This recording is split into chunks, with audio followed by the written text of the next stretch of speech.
Allied angle का second part. देखिए ये चार्ट देखते ही आप बोल रहे होंगे कि ये तो हम ऑलरेडी 10th क्लास में पढ़ चुके हैं। तो हाँ, आप लोग पढ़ चुके होंगे, हम जानते हैं कि आप लोग पढ़ लिए हैं, लेकिन कहीं कहीं मतलब हम लोग पढ़ाई छोड़ने के बाद थोड़ा सा वैल्यू थोड़ा या याद करने वाला चीज़ जो है थोड़ा भूल जाते हैं, इसलिए हम लोग थोड़ा एक बार रिवाइज कर लेते हैं। ठीक है, देखिए ये जो वैल्यू लिखे हैं साइन थीटा का 30 डिग्री का वैल्यू, ये जो वैल्यू लिखा हुआ है आप लोग वीडियो पॉज करके लिख लीजिएगा और समझ इसमें समझना क्या है, इसमें तो वैल्यू दिया हुआ आप लोग याद कर लीजिएगा। ठीक है, अब याद और एक चीज़ और देखिए ये लिख लीजिएगा।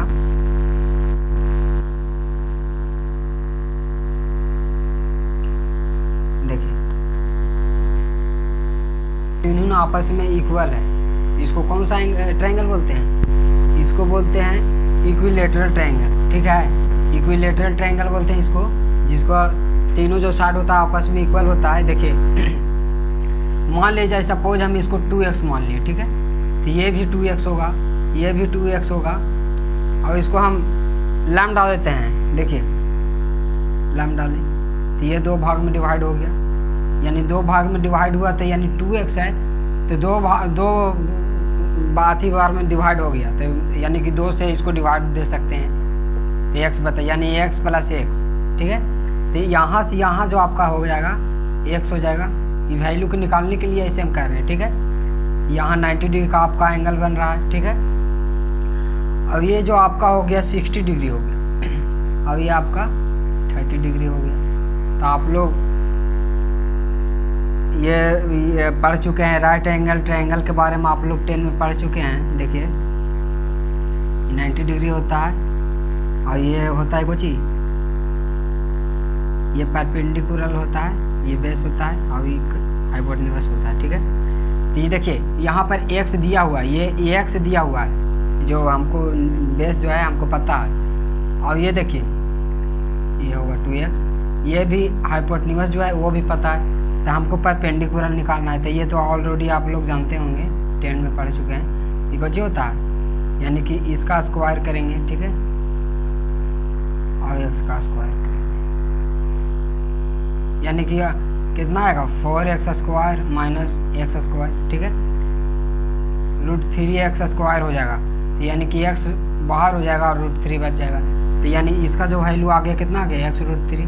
अब यहाँ से आप देख लीजिए, यहाँ से आप tan 60 डिग्री tan 60 डिग्री, फिर हो गया sin 60 डिग्री, cos 60 डिग्री, मतलब 6 को हम लोग रेशियो है उसका किसी का वैल्यू भी निकालिएगा 60 डिग्री और 30 डिग्री रखने, तो यहाँ से निकल जाएगा। बोलिए कैसे? देखिए अभी हम मान लीजिए हम जानते हैं, ये आप लोग जानते हैं कि इसका कुछ ही होता है tan थीटा = कितना होता है p बटा कुछ होता है b होता है, ये तो जानते हैं। लेकिन थीटा के जगह पर कि यहाँ क्या है 60 डिग्री है, तो देखिए tan 60 डिग्री।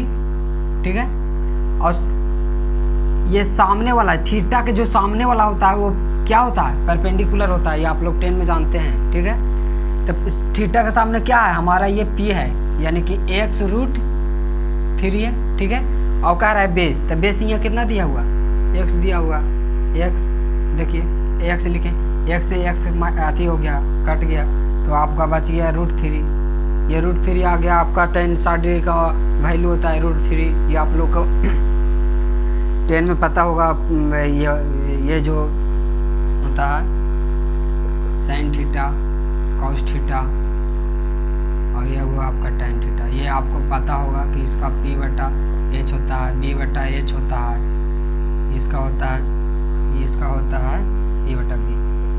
इस पर आप किसी का भी निकाल लीजिए। खाली एक बात ध्यान में रखिए कि थीटा के जो सामने वाला जो अथी होता है साइड होता है वही परपेंडिकुलर होता है। देखिए यहाँ तो अभी देखिए 60 डिग्री के सामने ये हुआ परपेंडिकुलर, उसके एकदम जस्ट सामने। ठीक है, अब देखिए अब ये तो यहाँ पर हुआ परपेंडिकुलर, ये वाला हुआ 60 डिग्री के ये हुआ ना, और 30 डिग्री के देखिए 30 डिग्री के ये हो गया इसका सामने ये वाला। इसको मान लेते हैं, इसे अच्छा से पता चल जाएगा आपको, A B C D ये पता चल जाएगा। देखिए तो ये आपका जो BD हो गया, ये आपका साइन जो 30 डिग्री है उसका क्या हो गया, परपेंडिकुलर हो गया। ये बात आप लोग जानते होंगे, ऐसे रिवाइज कर लेते हैं। अब देखिए ये तो यहाँ से तो 60 डिग्री और 30 डिग्री का वैल्यू आप किसी का भी निकाल सकते हैं। बोलिए अगर tan की निकाल दीजिए, एक आधो का निकाल के बताइए। देखिए 30 डिग्री का निकाल लें, ठीक है। तो हम जानते हैं कुछ ही होता है P/B होता है, यानी P यहाँ 30 डिग्री में P कुछ ही है, BD है, तो लिखेंगे BD बाई कच लिखेंगे BD बाई AB।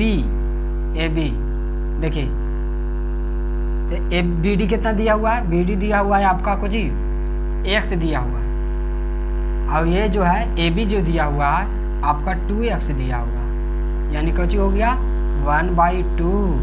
यानी कि हम साइन थीटा का वैल्यू जो साइन 30 डिग्री का जो वैल्यू होता है 1/2 होता है, ठीक है। ये आप कुछ ही से इक्विलेटरल ट्रायंगल से आप निकाल सकते हैं, इसका याद रखिएगा। और एक चीज़ आओ, इसको 1-2 बार बना लीजिएगा ना, तो अपने आप पता चल जाएगा, अपने आप माइंड में कैलकुलेशन हो जाएगा। और बता दीजिएगा कि साइन 30 डिग्री का वैल्यू 1/2 होता है, 30 डिग्री का वैल्यू 1/√3 होता है। ये सब आपने आप 2-3 बार कर लीजिएगा ना प्रैक्टिस, तो आप खुद ब खुद समझ में आने लगेगा दिमाग में। अब एक और होता है आइसोसेलियस ट्रायंगल। देखिए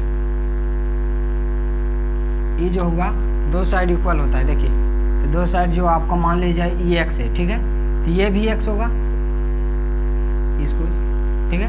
और ये 90 डिग्री है, तो ये 90 डिग्री है, तो यहाँ 45 डिग्री है, ठीक है। और ये भी इतना ही है।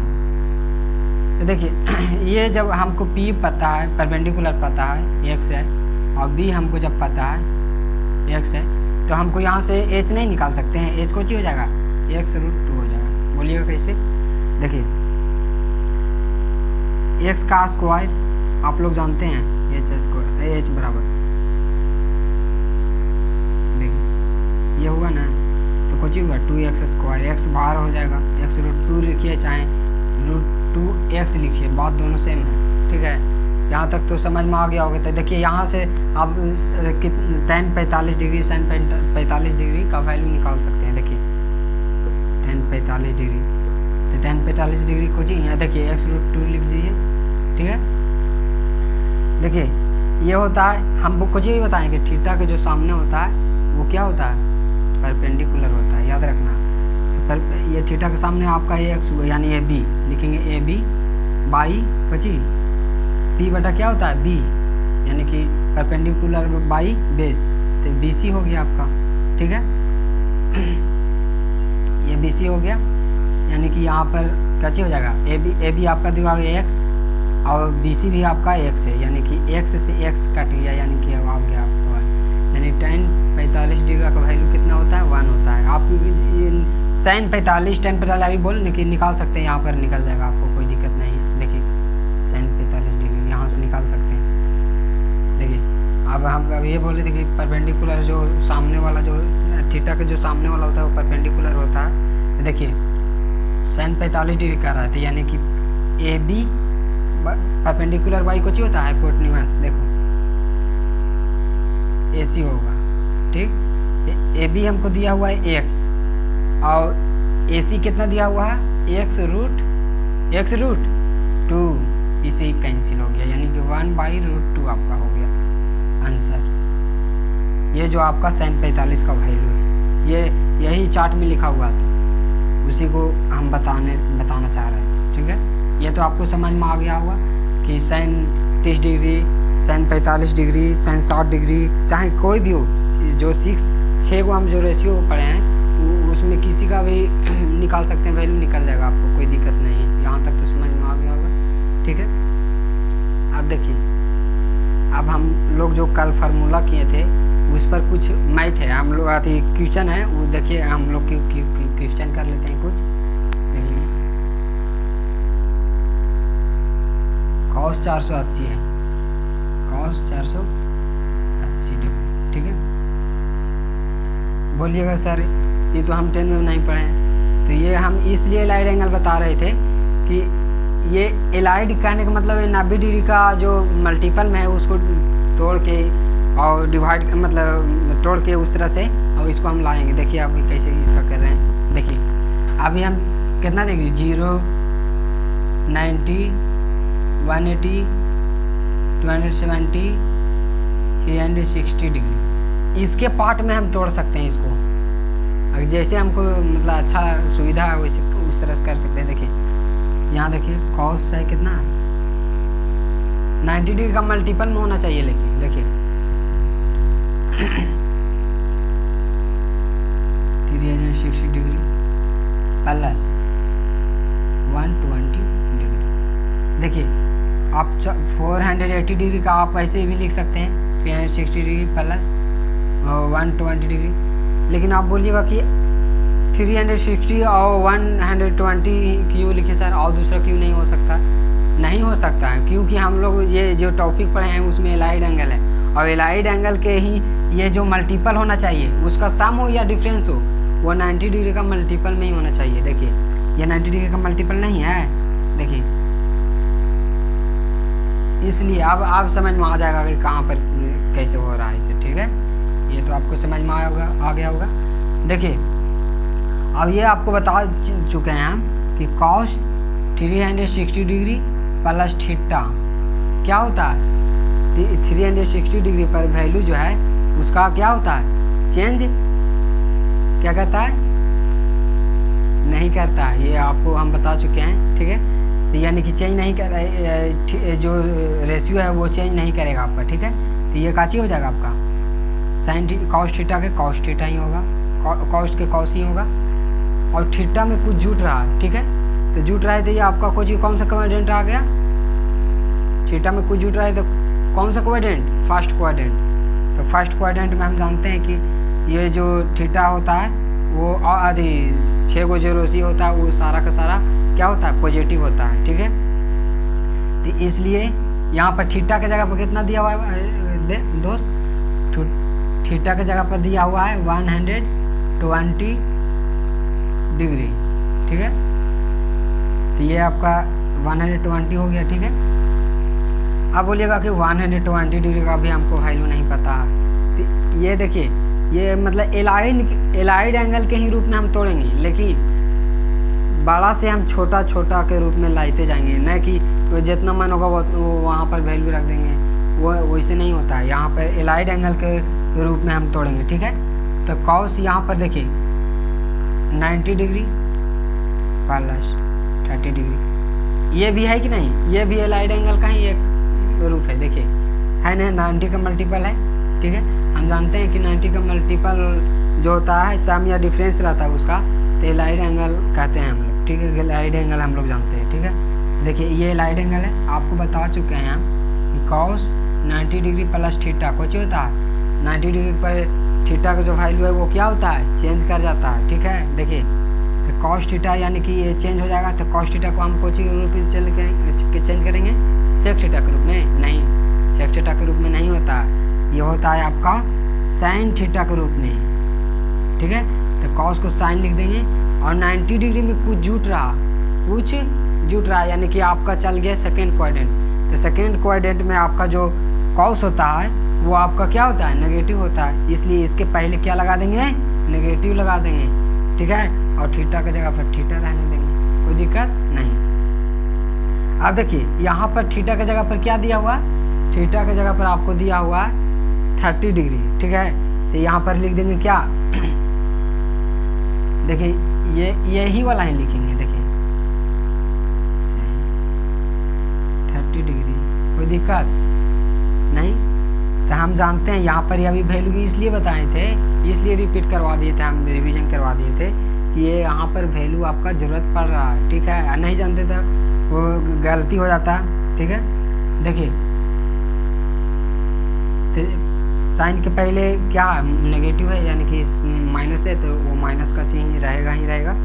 ठीक है, और हम जानते हैं कि साइन 30 डिग्री का जो वैल्यू होता है वो क्या होता है, 1/2 होता है, इसलिए इसको लिखेंगे 1/2, और ये आपका आ गया आंसर, इसका इन्वर्स हो गया, ये हो गया आपका आंसर। ठीक है, समझ में आ गया होगा यहाँ तक। अब आगे हम लोग बढ़ते हैं। देखिए यहाँ तक तो आप लोग को एकदम क्लियर होगा।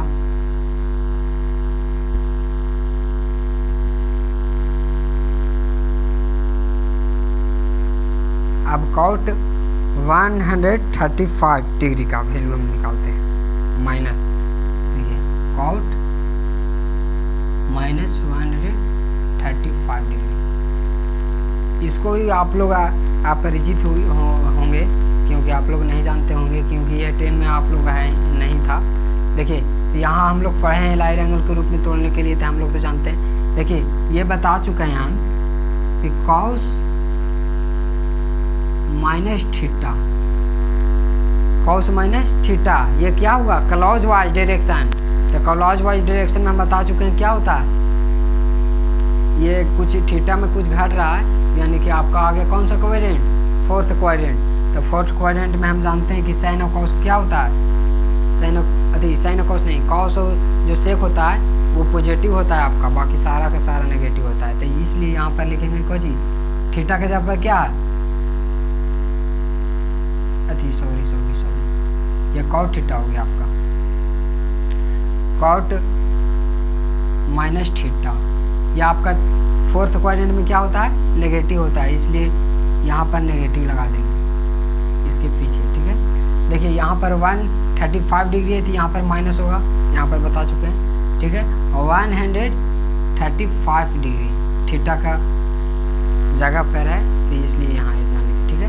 अब बोलिएगा यहाँ का मुझे वैल्यू हमको भी नहीं पता है, तो नहीं पता होगा हम बताते हैं। देखिए माइनस इसके पहले लगा देंगे, ठीक है। एलाइड एंगल के रूप में तोड़ेंगे, नहीं टूट रहा है, 90 डिग्री प्लस 45 डिग्री, कोई दिक्कत, यहाँ तक तो कोई दिक्कत नहीं है। देखिए इतना आप ऐड कीजिएगा तो यहाँ 135 डिग्री आ जाएगा, ठीक है।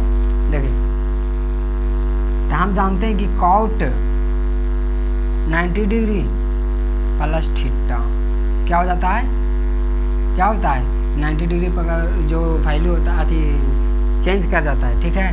देखिए तो कॉट थीटा का क्या हो जाएगा, tan थीटा हो जाएगा, कोई दिक्कत, tan थीटा हो जाएगा। और 90 डिग्री प्लस थीटा, तो 90 डिग्री में कुछ जुट रहा है, यानी कि कौन सा क्वाड्रेंट में जा रहा है, आपका जा रहा है वो सेकेंड क्वाड्रेंट में, यानी कि यहाँ पर लगा देंगे क्या, माइनस थीटा, यहाँ पर कोई दिक्कत नहीं। देखिए ये पहले से ही नेगेटिव है, ये तो रहेगा ही रहेगा।